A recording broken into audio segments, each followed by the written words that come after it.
Principal Lester, and the title of my project is The Impact of Light Pollution on Plants.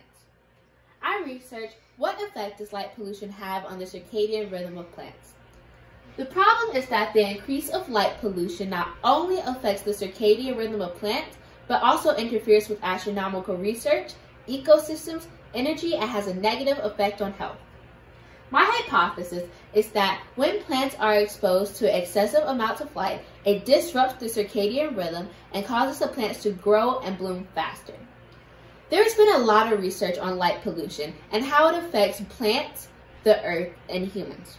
In 2017, there was a study that showed that each year light pollution increases by 2%, and a study in 2016 showed that 1/3 of the human population can no longer see the Milky Way at night. And that's what really got me interested because I love astronomy. I'm a stargazer. So I started researching about the stars, and then I found out about light pollution and its effects on the earth, humans, and plants. Every living thing on earth has a circadian rhythm. It's our 24-hour night-day sleep-wake cycle. Plants need sun and light to survive. It's a process called photosynthesis where they take the light and make glucose and different sugars to help feed themselves. Plants are one of the only living things on earth that create food for themselves. So that's why it's so important for them to have light. That's why I knew that it was important for me to make 3 different light environments for my plants to grow to see the difference. So I tested viola plants, pitcher plant, and a strawberry begonia plant. And I use different light. I use lights to test for my different environments. I use a soil meter to test the amount of soil and the amount of moisture and light in the soil and tape measure. For my procedure, I gather all my plants and I identify designated area for each plant for 3 different environments: a 24-hour light environment, a 12-hour light and 12-hour darkness, and a natural light environment. For my 24-hour light environment, I set up the grow lights according to the directions and place my plants where they go. For 12-hour lights, I had to find a place in my house that was complete dark for the 12 hours without darkness to represent how the natural circadian rhythm is supposed to flow. And for the day and night, the natural light side, I had to find a place in my house that has the most light coming in. Because it was winter, the plants were unable to go outside because of the harsh weather.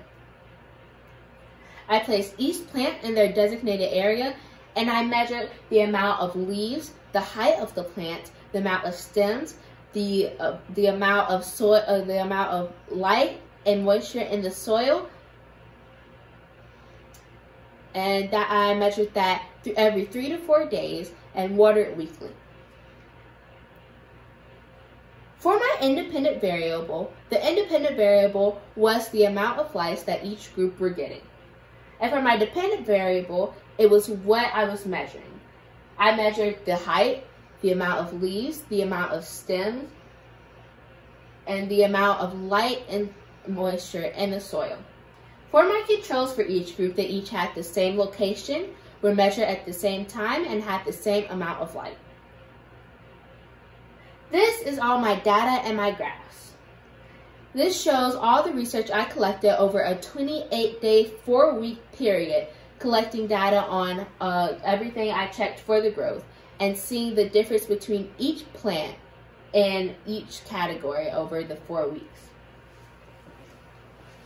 For my results, after I tracked all the plants for 28 days, after I measured the height of the plants, the number of leaves, stems, and flowers, the amount of light and moisture that were in the soil, I compared and contrasted each plant's growth. The plants that were exposed to 12-hour light had the most moisture in their soil compared to the other 2 groups, where 24 hours of light had the least amount, probably because the amount of light and being absorbed.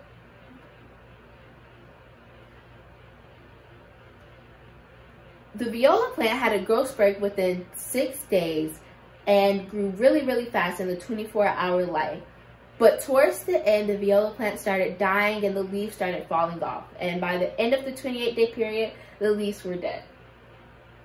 For the strawberry begonias in the 24 light period, they sprouted spiky vines within 10 days. And that surprised me because for a normal strawberry begonia, it takes 4 to 6 weeks to sprout those vines. For the plant's natural circadian rhythm, it takes 4 to 6 weeks. The 12-hour light environments, the plants had a steady growth and were alongside the natural light environments for keeping it steady. But the plants under the 24-hour light grew really fast in the beginning, then started to die off. Based on the results, the viola plant in the 24-hour light experiment had a growth spurt within a few days and then started dying off completely by the end of the 28-day period. It began shedding its leaves and its flowers and started turning brown, and it started dying. So that's how I knew that the 24-hour light was not that good for plants because of the excessive amount of light. But the 24 hours light do increase growth. For example, when the strawberry begonia started sprouting faster, the vine started going faster. As you can see here in the vines right here. I can say that my hypothesis was correct when I said that plants with excessive light would start growing much faster because of the excessive light, and I was right, but they also started dying off. No problems occurred during my experiment, but I would like to further experiment. I would like to test during different seasons because there was a limit on the plants that I could get if they were in season or not in season. I would like to try food-bearing plants to see if it affects how we eat. I would also like to test a group of plants that would be in complete darkness to see how it really affects the plants. Because some plants grow better at night and some grow better in the day. So I would like to add that as one of my components of one of the 4 groups that I would test. And also, I would like to test in a different season because of the of going outside and having plants actually grow in sunlight. Thank you.